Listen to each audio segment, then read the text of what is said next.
Hello friends, welcome to movie Hunter YouTube channel. So friends, আজকে আমি একটি corruption West movie নিয়ে আলোচনা করব, যেটি একটি সাধারণ টিটি ব্যাংকের যে বড় দুর্নীতি বা স্ক্যামকে সবার সামনে তুলে ধরেছিলেন, সেটা নিয়ে মুভিটির নাম হলো হিসাব বারাবার।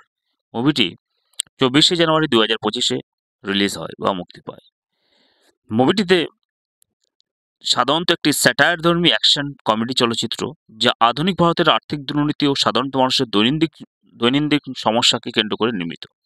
এই গল্পের কেন্দ্রীয় চরিত্র রাধেমোহন শর্মা ওরফে আর মাধবন অভিনীত, যিনি একজন সাধারণত রেলওয়ে টিকিট পরীক্ষক বা টিটিই, যার জীবনে একদম সাদামাটা, সকালবেলা অফিস যাওয়া, কাজ করা, রাতে বাড়ি ফেরা এবং মাঝে মাঝে বন্ধুদের সাথে আড্ডা দেওয়া। কিন্তু একদিন তার ব্যাংক অ্যাকাউন্টে 27 টাকা 50 পয়সার একটি অদ্ভুত লেনদেন তার চোখে ধরা পড়ে, যা তাকে কৌতূহলে উস্কে দেয়। এই সামান্য অঙ্কের রহস্য উদ্ঘাটন করতে গিয়ে সে একটি বিশাল আর্থিক কেলেঙ্কারির মুখোমুখি হয়, যা পুরো ব্যাংকিং সিস্টেমকে নাড়িয়ে দেওয়ার ক্ষমতা রাখে। রাধেমোহন শর্মা মধ্যবয়সী একজন সৎ মানুষ, যিনি তার পরিবার ও চাকরির প্রতি দায়িত্বশীল। এক সকালে সে তার ব্যাংকের মেসেজ দেখে তার চক্ষু চড়ক গাছ হয় এবং দেখে যে অ্যাকাউন্ট থেকে 27 টাকা 50 পয়সা কাটা হয়েছে।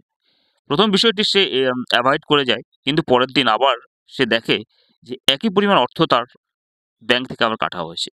সে ব্যাংকে যোগাযোগ করলে কর্মচারীরা বলে যে এটি একটি অটো ডিডাকশন ফি, যা ব্যাংকের নিয়মের অংশ। কিন্তু রাধে নিশ্চিত যে এরকম কোনো নিয়ম আগে ছিল না, ব্যাংকে আছে বলে জানা নেই। সে নিজে অনুসন্ধান শুরু করে এবং আবিষ্কার করে যে শুধু তারই নয়, হাজার হাজার সাধারণত মানুষের অ্যাকাউন্ট থেকে এই ক্ষুদ্র পরিমাণ অর্থ কেটে নেওয়া হচ্ছে। সে তার বন্ধুদের এই ব্যাপারে জিজ্ঞেস করলে তারাও বলে যে তাদের একই রকম সমস্যা হচ্ছে। রাধা রাধা বুঝতে পারে যে এটি শুধুমাত্র তার ব্যক্তিগত কোনো সমস্যা নয়, বরং কোনো বড় একটা প্রতারণার অংশ। রাধে তার পুরনো বন্ধু এক আইটি বিশেষজ্ঞ অভিষেকের সাহায্য নেয়। তারা একসাথে অনুসন্ধান করতে গিয়ে জানতে পারে যে এই টাকা কাটা হচ্ছে এক অদ্ভুত নামে নিবন্ধিত একটি আম, ফিনটেক কোম্পানির মাধ্যমে, যার মূল নিয়ন্ত্রণ রয়েছে বিখ্যাত এক প্রভাবশালী ব্যাংকার মিকি মেহতা ওরফে নীল নিতিন মুকেশ অভিনীত এবং তার সহযোগীদের হাতে। এই প্রতারণার মূল পদ্ধতি হলো ছোট ছোট অঙ্কের অর্থ হাজার হাজার গ্রাহকের কাছ থেকে সংগ্রহ করা, যাতে কেউ বিশেষ খেয়াল না করে। রাধে এবং অভিষেক আরও খোঁজ নিয়ে দেখে যে এই কোম্পানির সাথে দেশের একাধিক বড় ব্যাংকের গোপন চুক্তি রয়েছে, যার মাধ্যমে সাধারণত মানুষের অজান্তে তাদের অ্যাকাউন্ট থেকে টাকা কেটে নেওয়া হচ্ছে। এই প্রতারণার মাধ্যমে প্রতি মাসে কয়েকশো কোটি টাকা হাতিয়ে নেওয়া হচ্ছে, যা মূলত মেহতা ও তার সহযোগীদের গোপন বিদেশি অ্যাকাউন্টে জমা পড়ছে। রাধেমোহন শর্মা সিদ্ধান্ত নেয় যে এই প্রতারণার বিরুদ্ধে ব্যবস্থা নেবে। প্রথমে সে ব্যাংকে অভিযোগ জানায়, কিন্তু যেখানে থেকে তাকে কোনো রকম সাহায্য করা হয় না। উল্টো ব্যাংকের ম্যানেজার তাকে বোঝানোর চেষ্টা করে যে এটি কোনো একটা বড় ব্যাপার নয়, বরং সে যেন জিনিসটি চেপে যায়। কিন্তু রাধে পিছু হটতে রাজি নয়। সে সরকারি অর্থ মন্ত্রণালয়ে অভিযোগ করে এবং মিডিয়া দ্বারস্থ হয়। এক ছোট সংবাদ মাধ্যম এটি প্রকাশ করলেও বড় সংবাদ মাধ্যমগুলো এটি নিয়ে মাথা ঘামায় না, কারণ ব্যাংকের বড় বড় ব্যক্তিরা রাজনৈতিক ক্ষমতার সঙ্গে জড়িত। রাধে এবং অভিষেক এরপর সোশ্যাল মিডিয়াকে ব্যবহার করে প্রচার চালায়। তাদের ভিডিও ভাইরাল হতে শুরু করে, যেখানে তারা ব্যাংকের প্রতারণার বিস্তারিত ব্যাখ্যা দেয়। সাধারণত জনগণ ধীরে ধীরে এই বিষয়টি সম্পর্কে সচেতন হয় এবং ব্যাংকের বিরুদ্ধে ক্ষোভ প্রকাশ করে।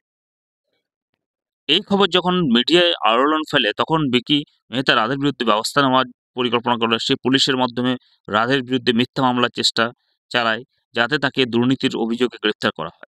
এক রাতে রাধের বাড়িতে পুলিশ হানা দেয় এবং দুর্নীতির অভিযোগে তাকে গ্রেপ্তার করা হয়। কিন্তু তার প্রতিবেশীরা এবং বন্ধুরা একত্রিত হয়ে প্রতিবাদ শুরু করে, যার ফলে পুলিশ বাধ্য হয়ে তাকে ছেড়ে দেয়।